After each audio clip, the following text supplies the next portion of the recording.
computer at the same time just to see which is better. But Yeah, it's fine. How are you? I'm good. How are you? I'm good. Thank you so much for accepting to do this with me. Like I sent you Absolutely. a message and you responded timely and at the same time accepted, to do this. I am so grateful. Thank you very Right. much. Thank you. Yeah. So tell me about yourself. So I really don't know where to start. So I'm from Philadelphia. I mean, and you're in Toronto, so I'm from the United States, Pennsylvania. And so I teach high school African American history, primarily ninth grade, but I see a variety of kids, so ninth through 12. Well, I went to undergrad at Clark Atlanta University. From Clark Atlanta, came back to Philadelphia, where I attended the University of Penn for a short amount of time, and then I went to Drexel, where I majored in I majored in education, and I did teach for America. And so since then, I've been teaching. I taught at my school for 3 years as a reading intervention teacher. From there, I went to charter school in New Jersey, where I became a recruiter, where I was hiring, principals, teachers, all that good stuff. And then I came back to my school, and now I'm teaching African American history. So that's a little bit about me in a nutshell. Oh yeah. So what did you study in the university? You said you did your undergrad, right? What did you major in? Criminal justice in undergrad. Justice. So Yeah. how did you transition from criminal justice? Because now you're into real estate, right? Yes. So how did you transition from what you studied and what you're doing right now? Because they're like miles apart, right? So Right. why the transition? So when I graduated from undergrad, when I graduated from Clark Atlanta, my goal was to go to law school. And then, that didn't happen. And I was like, okay, cool. And I could have gone, and I just didn't go. I felt like I was in a weird place in my life. So I came back home to Philly, got my master's, and I became a teacher. And it was 2017. Well, yeah, so I moved when I moved back home in 2015.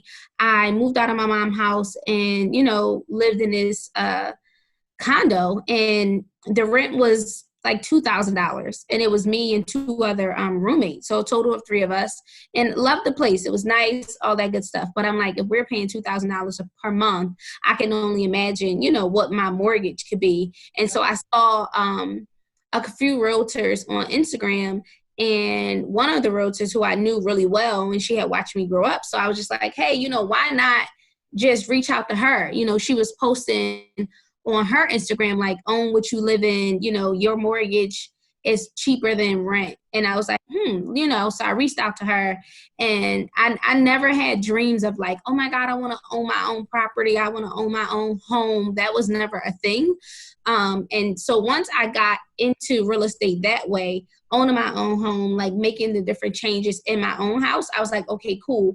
This is nice. I start seeing a lot of people doing it, and I was wondering, like, what are they doing? Like, how are they doing this thing? And then I was like, literally educating myself. I went to a few classes. I would follow in real estate hashtags and stuff like that online. And then I was like, all right, I literally learned the game, figured out what it is that I need to do, and then I hit the ground running. I had made a promise to myself. It was because I don't know if you know, but I travel a lot. And so I was saying to myself, I'm like, all right, well, either go teach in China for a year, or two, rent your house out, or in order for me to stay in the US, then that means I have to purchase another property. And so I end up purchasing a property in September, then I purchased a property in October, and then I just purchased that land and maybe almost 2 weeks ago. Well, Mhm. a week and a half ago. And all this you achieved, like you're 26, right? And all of Yes. this you achieved within a span of how long? Yeah, so I turned 26 May 17th, um, Mhm. 2019. And so I bought my first investment property September 9th, opened my business September 25th, went and got another house October, I think that was the 14. I'm not sure. And then just made the hugest investment of my life so far, April 16th. So it hasn't even been a full year, since me jumping in the game as far as becoming an investor, but it's really working out, well. And I was able to achieve my real estate goal. I kept being like, man, I just want to own one block, both sides, one block, both sides. And now I have more than enough land that I'm able to do that. And you weren't scared at any point? No, I feel like at the end of the day, in life, you have to spend money to make money. Right. And I'm going to take a risk. It's going to be one that I'm, appreciative for, and one that can work in my favor at the end of the day. I'm that risk taker. Like if I'm going on vacation, it's like, oh, is this going to really get my adrenaline rushing? Like I didn't zip line 50,000 times. I need to be damn near getting bit by a lion for me to be like, oh my God, this is amazing. So that rush for me, it does something else. And it makes me feel good because I've never been in a place where I felt like I can actually, achieve anything that I want to. Anything that I put my mind to, I can actually do that. And I'm now at age 26, I actually feel that. Right. But it's just a saying, like, when you grow up, your parents or your teachers will say, you can be whatever you want to be in the world. But that wasn't realistic for me because I couldn't see that far. And now I'm in a position to where as though I'm able to do that, it means so much more. Yeah, that's really interesting. And it brings me to, this question, because we're being told that we can achieve anything we want to achieve, which in reality, it's not like that. You want to take this leap, you want to take this big step, but the voices inside of your head, because I get it sometimes where I want to do certain things and I have to go think about it over and over again. And I have these voices in my head that tells me, maybe it's not time. Maybe you shouldn't do this. You're going to waste money. What if you fail, So how have you been able to deal with those voices inside of you? Have you ever experienced it? And if you have, how have you been able to deal with the voices inside of your head that's telling you it's not time or, whatever? Yeah. So fear keeps people in a comfort zone. Right. Literally. Like, what you know what you've done, what you can do. But when it's time for you to take that leap of faith, it's just like, oh my God, am I capable of making this happen? Can I really do it? Do I believe in myself? And so at the end of the day, when it comes down to stuff like that, I literally, and I'm not the person that everybody that has reached out to me in my DMs and, text messages, phone calls, I always tell them at any point I can be down and, not have a good day where I'm not in a good spirit. Like, oh my God, I'm proud of me. Everybody's proud of me. It doesn't mean nothing until you feel it. True. To the world, to a lot of people, oh my God, you're so successful. You're so this, you're so that. I still got a lot of work to do. Mm-hmm. But the fear, I think fear for me looks different because I've been able to say, you know what, I'm just going to go ahead and take the risk, and bet on myself. Right. Because at the end of the day, I know where this can potentially lead me versus me not, investing in myself in such a great way. Mm-hmm. And I think about it like I went to college, I'm $90,000 in debt between undergrad and my master's degree. So it's like, what? If you spent all of this money or you're going to spend all of this money on something that maybe can benefit you or cannot or won't benefit you, why won't you do it to where as though you're investing in something that you can actually see, some type of profit and or outcome. So I always say to people, you can never go wrong with real estate. Even if you feel like, hey, okay, I didn't do what I needed to do, you can always sell. All right, you bought it for whatever you bought it for, you can always sell it. Mm-hmm. For me, I've always been telling people it's about the flip. It's about the flip. It's about the flip. It's about the flip. A lot of people want to flip money and they want to make money, but do you know how to do that? And do you know how to do that successfully? True. And people pay for convenience all day long. It's like, okay, well, I don't want to go to a course for it, so I'd rather pay somebody to tell me about this. Okay, cool. But we scrolling on Instagram all day long. You might as well learn something while you're on there. Right. Yeah, that's true. And what does success mean to you? What does success mean to me? Right. I think success means happiness, honestly, because people weigh success differently. Okay. Like to the world, some people believe that I'm super duper successful, and I just believe that I did what I needed to do at a certain time. Right. not to take away, like, I'm very appreciative, I'm very humble, but it's now, all right, cool. I accomplished this goal, and I thought it would have taken me longer than 26. Mm-hmm. Now I did it at 26. It's like, all right, cool, what do you want to do now?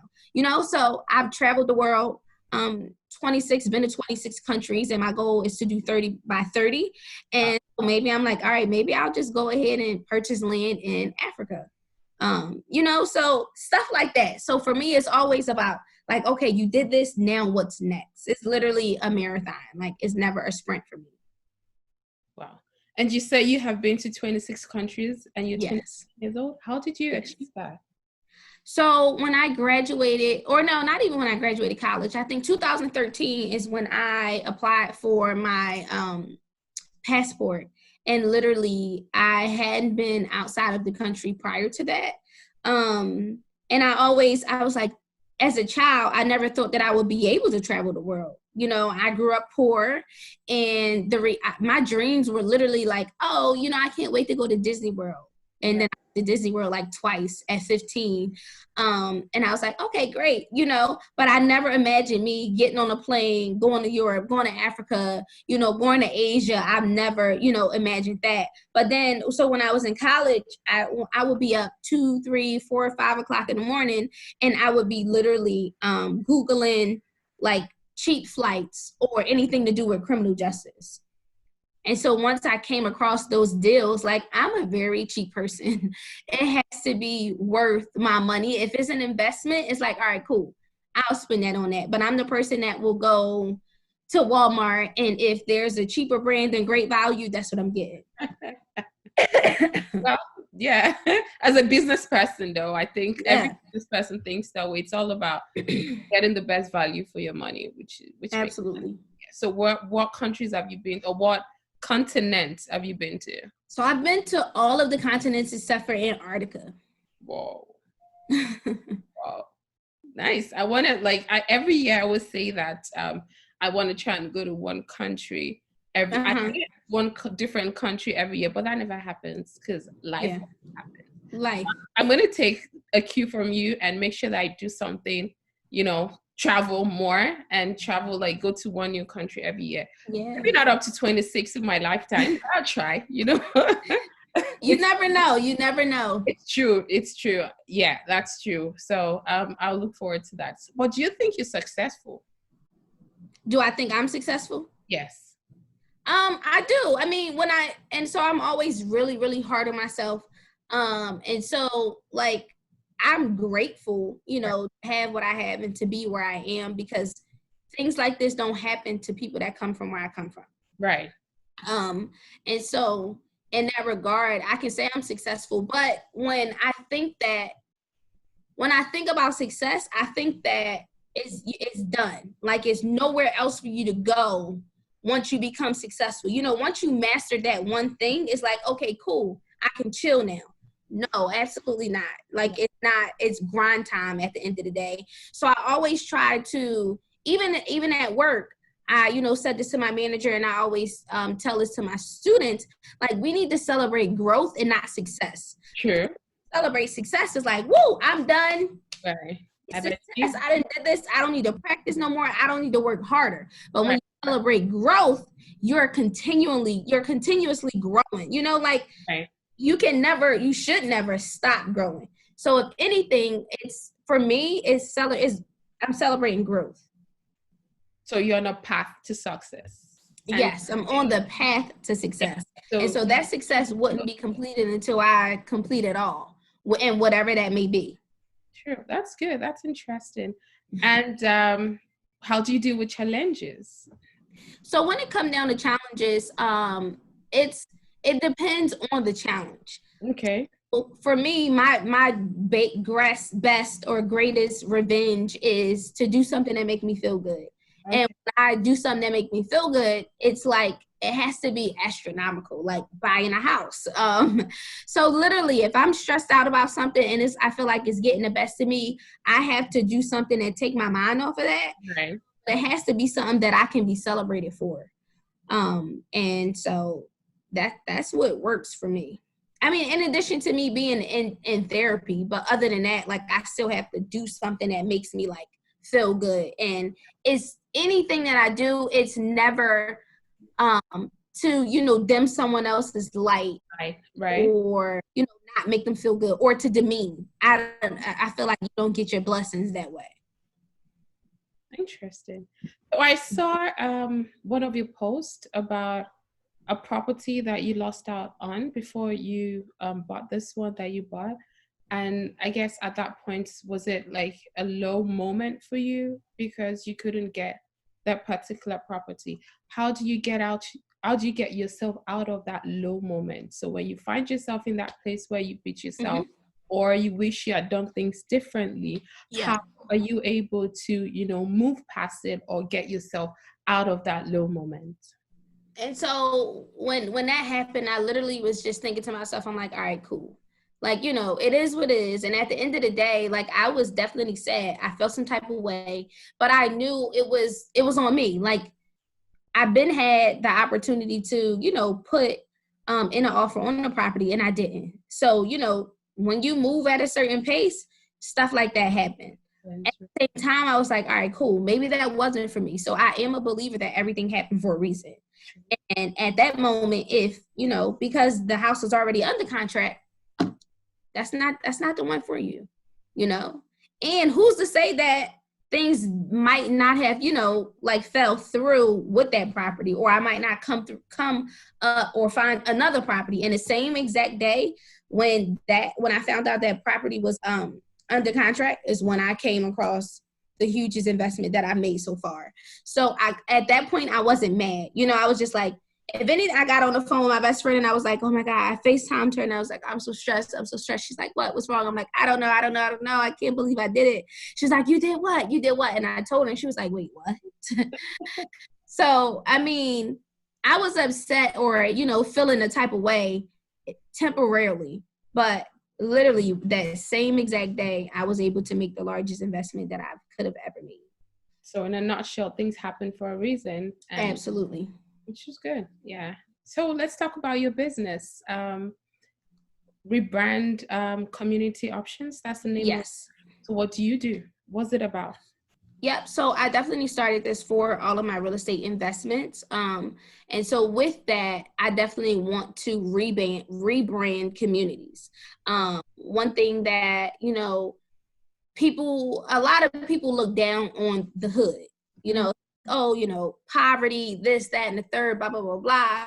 But here in Philadelphia and in a lot of neighborhoods, the hood is being gentrified, so a lot of white people are coming in, or people who are not Black are coming in and they're buying up the property, buying up the land, and forcing people out of their communities. Yeah. And it's ridiculous. So for me, it means so much more to buy back the block. Like, if this is our community, we have to absolutely and make sure it is ours 100%. Right.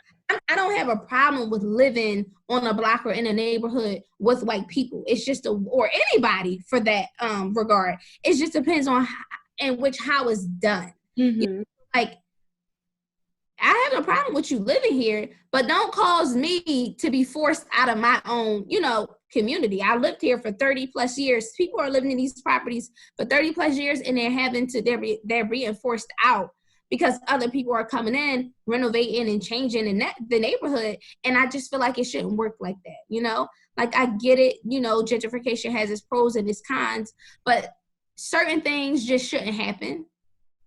And that's one thing that I believe. So my whole goal when it came down to me, creating this business was really for me to invest in neighborhoods that I would live in myself, that literally replicates the neighborhood that I grew up in. So I was like, I know what my niche is. I know what I can afford when it comes down to investing, and I can help others along the way. And so my whole goal and motive is to inspire, uplift, and motivate. I did it. You don't need a college degree to do these things. You don't need a real estate license to do these things. Everything that I learned after college. When it came down to real estate, I learned within the last couple years. And I paid for it. I took losses. There's a lot of things that happened, and it helped me get to where I am today. That's good. So it's a win-win for you then. You're saving Yeah. the community at the same time you're building yourself a fortune. Congratulations. Thank you. That's really nice. And so how are you going to, so what's going to happen to your teaching job? Are you still going to be teaching while running your business, or something has to give? So currently the plan is to still teach. I haven't like blown up to where as though, my business is like the only, income that I can have. Right. In addition to that, you have to be smart. And on top of the fact that like I love my students so much and I want to give them so much. And I feel like the only way for me to give back successfully is to still teach them. And so my students, they have access to me at any point. I have that relationship with them and their families to where so I'm always there for them.